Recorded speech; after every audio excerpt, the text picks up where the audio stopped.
Olá, esse é o Expresso Sindimepa, um podcast do Sindicato dos Médicos do Pará, sobre atualidades e informações. Siga nosso perfil na sua plataforma preferida e acompanhe todos os episódios. Olá, cafezinho na mão, vamos para o terceiro episódio do nosso Expresso Sindimepa, com Ana Paula Scherfan, acadêmica do núcleo do Sindicato dos Médicos do Pará. Ela, que está aqui desde o primeiro episódio conosco, hoje vai nos abordar o assunto dos estudantes de medicina, que diz respeito à prática médica durante o curso. Se os estudantes de medicina conseguem praticar o suficiente para sair da faculdade em condições de exercer a medicina com segurança, ou se há dificuldades nessa questão, particularmente porque hoje existem na prática os residentes de medicina, que são médicos recém-formados, que competem por essa possibilidade com os acadêmicos de medicina. Ana Paula, seja bem-vinda para esse terceiro episódio. Queria que você falasse um pouco sobre o ponto de vista do acadêmico em relação a essa questão. Muito obrigada, doutor. Em relação a essa questão, como a gente já havia mencionado nos outros episódios, a prática médica dentro da graduação, ela foi impactada principalmente por esses anos de pandemia e antes mesmo já havia tido uma mudança na grade curricular. Que mudança seria essa? Houve uma redução da quantidade de práticas que o estudante de medicina tem atualmente do que ele havia no passado. Então, isso impacta diretamente na formação do profissional. Quando ele sai do mercado, ele sai para trabalhar no mercado, ele não se sente tão preparado, tão confiante quanto os médicos do passado se sentiam. E o que eu atribuo a isso é justamente essa falta de incentivo à prática desse acadêmico, a autonomia dele de ir aprender, de realmente se mostrar disposto ou ter a coragem de fazer algum procedimento. A gente não tem muita possibilidade de prática. As possibilidades de prática são reduzidas. Às vezes, tem muito aluno para ver um paciente. Então, é uma questão muito complicada, porque acaba causando prejuízo na nossa formação. Então, aqueles acadêmicos que não vão atrás de acompanhar médicos, de realmente estar ali no trabalho, vendo a medicina acontecer, eles vão ter prejuízos quando, ao saírem para o mercado de trabalho, eles terem que competir com os residentes em algum lugar, algum hospital. Então, eu acredito que, principalmente em relação à pandemia também, que houve, né, essa questão do EAD, muita coisa foi modificada, mas eu consigo perceber que mesmo antes disso já havia uma diferença em relação ao que era no passado. Eu já ouvi muito depoimento de médicos experientes de que antes eles iam para pronto-socorros, eles conseguiam aprender mesmo, eles tinham essa oportunidade de aprender, de praticar, de errar. Então, eles se sentiam mais confiantes e quando eles se formavam, eles estavam mais preparados. E hoje em dia, você não vê tanto acadêmico indo para pronto-socorro, indo para essas unidades de pronto atendimento, trabalhando efetivamente ou fazendo algum procedimento. O que você vê é que os acadêmicos, eles estão limitados de uma certa forma, principalmente em algumas graduações. Claro, varia de faculdade para faculdade, mas ainda assim, essa questão da prática, ela deveria ser mais valorizada, até para que o acadêmico se sinta mais competente, se sinta mais confiante para quando ele se formar, para quando ele sair para trabalhar, ele se sinta seguro para competir tanto com os residentes, quanto até mesmo com outros médicos com um pouco mais de experiência, mas ele se sinta seguro para fazer os procedimentos que forem até ele, que ele precisar fazer. Então, eu percebo que há uma falha em relação a isso, que foi prejudicial nesse quesito de formação acadêmica atualmente. Deixa eu fazer um depoimento rememorando a época em que eu fui acadêmico de medicina. Com certeza. Na década de 70. A prática no pronto-socorro da 14 de março, para citar uma referência, era assim. Tinha uma equipe de plantão, eram 7 equipes naquela época de médicos, compostas por cirurgião, por anestesista, por clínico geral, por pediatra. Uma equipe lá de 5, 6 médicos, urgenticista, quer dizer, médico de frente, de porta, médicos. Uhum. E tinha uma equipe de acadêmicos que acompanhavam esses médicos. Então, vamos dizer, equipe 1, tinha lá 6 médicos da equipe e 6 acadêmicos, que era o grupo de acadêmicos. Esses acadêmicos eram selecionados pelos próprios médicos da equipe, né? Esses médicos escolhiam e formavam o seu grupo de acadêmicos, que acompanhavam todos os plantões. E entre esses tinha um sempre sextoanista, que era chamado de interno. Esse sextoanista era escolhido por concurso. Fazia um concurso interno, aqueles de sexto ano se inscreviam, e aquele que fossem aprovados, eles escolhiam os 7 primeiros lugares, né? Cada um ia ser o responsável por uma dessas equipes. Primeira equipe, segunda equipe, terceira, até a 7ª. Esse interno era responsável por acompanhar a atividade dos acadêmicos, distribuindo nos vários setores do hospital, acompanhar a frequência desses acadêmicos, porque se eles não fossem frequentes, eles eram afastados e outros vinham para o lugar deles. Ele era responsável por ministrar aulas sobre vários temas para esses acadêmicos ou designar outros para estudar um determinado assunto e trazer para uma conversa, um bate-papo. Durante o plantão, escolhia um horário com menor movimento, normalmente no início da madrugada caía o movimento, aí reuniam para conversar durante uma meia hora, 45 minutos, sobre um tema importante, ou até pedir para um staff, um dos médicos da equipe, falar sobre determinado assunto, a parte teórica, ou discussão de casos, etc. Então, naquela ocasião, essa prática médica para o acadêmico era algo que realmente importante, funcionava e tal. O próprio interno também selecionava entre os acadêmicos aqueles que iam entrar na primeira cirurgia do dia, na segunda cirurgia do plantão, na terceira cirurgia, na quarta, de forma que todos eles pudessem passar pela prática cirúrgica, inclusive dizendo quem ia auxiliar a cirurgia e quem ia instrumentar a cirurgia, fazendo um rodízio entre os acadêmicos. Era assim que funcionava.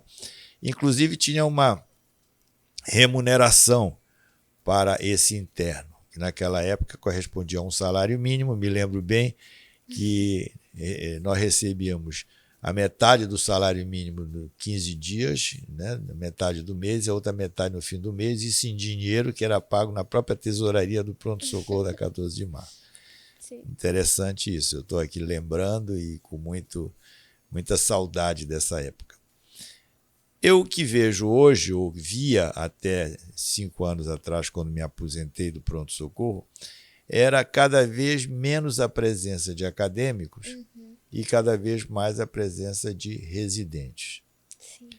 Então, eu pergunto, os residentes realmente tomaram esse espaço, na sua visão, da prática médica dos acadêmicos de medicina?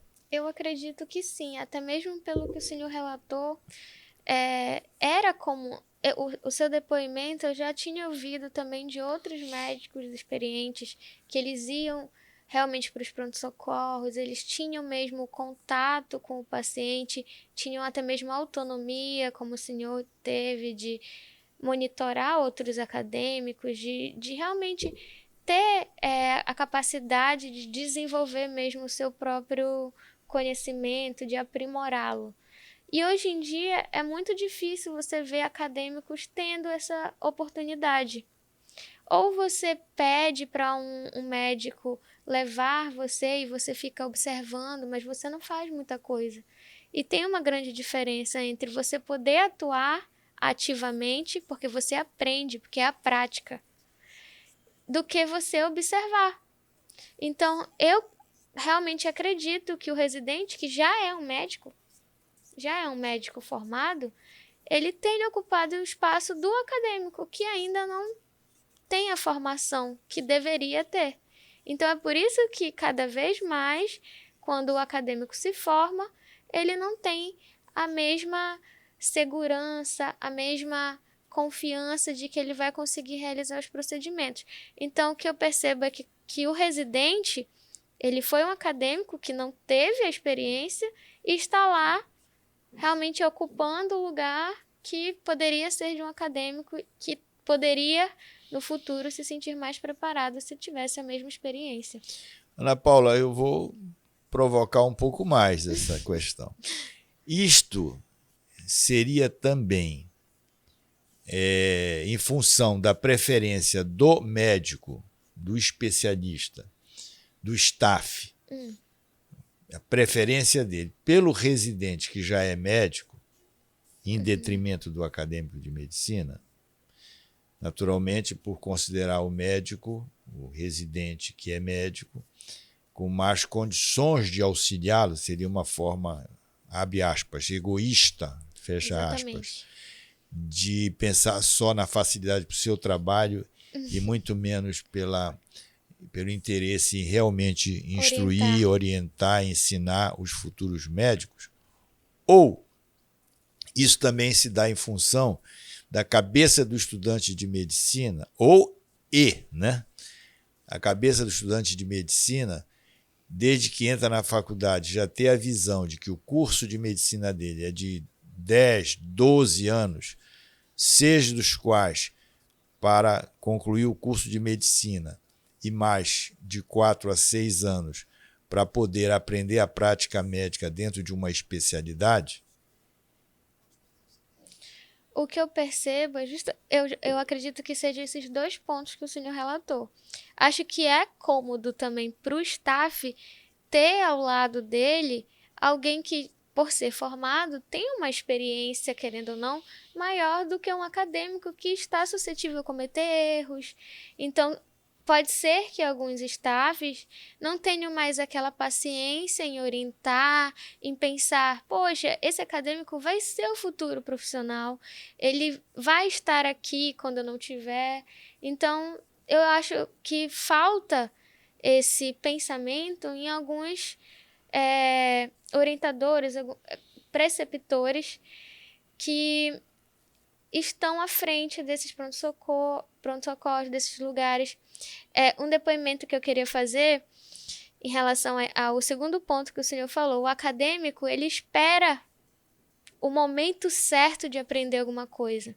Ele diz, não, eu não vou aprender a suturar no 2º semestre se eu vou ver isso no 6º, na minha faculdade.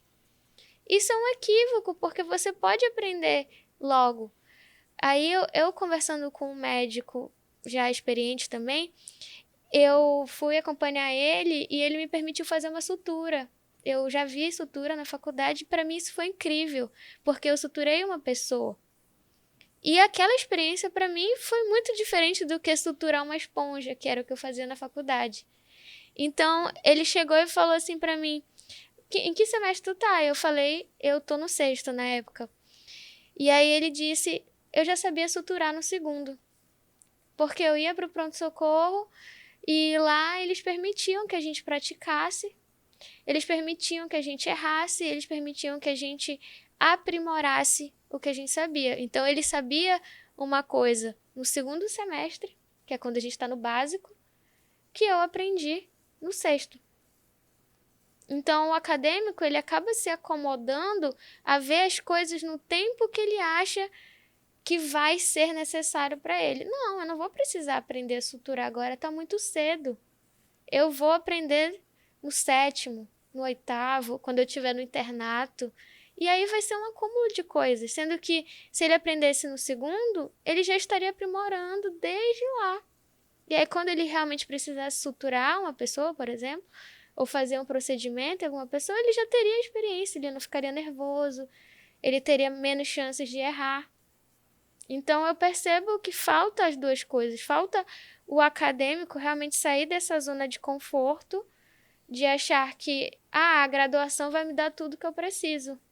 Não necessariamente a graduação vai lhe dar tudo que você precisa. A sua formação é a sua formação. Você tem que ir atrás do que você quer. Que médico você quer ser? Que profissional você quer ser? O quão competente você quer ser? Eu conheço muitas pessoas que se formaram e que se acham medianas. Que têm um sentimento assim realmente de inferioridade. E isso é uma coisa triste que poderia ser trabalhada ao longo da graduação, para que ela se sentisse melhor, para que não se sentisse dessa forma. Eu acredito que seja um pouco dos dois. Então, ali, o orientador, ele poderia ter esse senso. Poxa, eu vou chamar acadêmicos. Eu posso ter espaço para residente, mas eu posso ter espaço para acadêmico também. E o acadêmico poderia também realmente sair, alguns, né, que se acomodaram, eles poderiam sair dessa zona de conforto de esperar que o conhecimento venha até eles, em vez deles ser o construtor da sua própria formação. Percebe-se claramente, isso é uma realidade, uma supervalorização do especialista, né? No Brasil e no mundo. Eu penso que isto é um equívoco.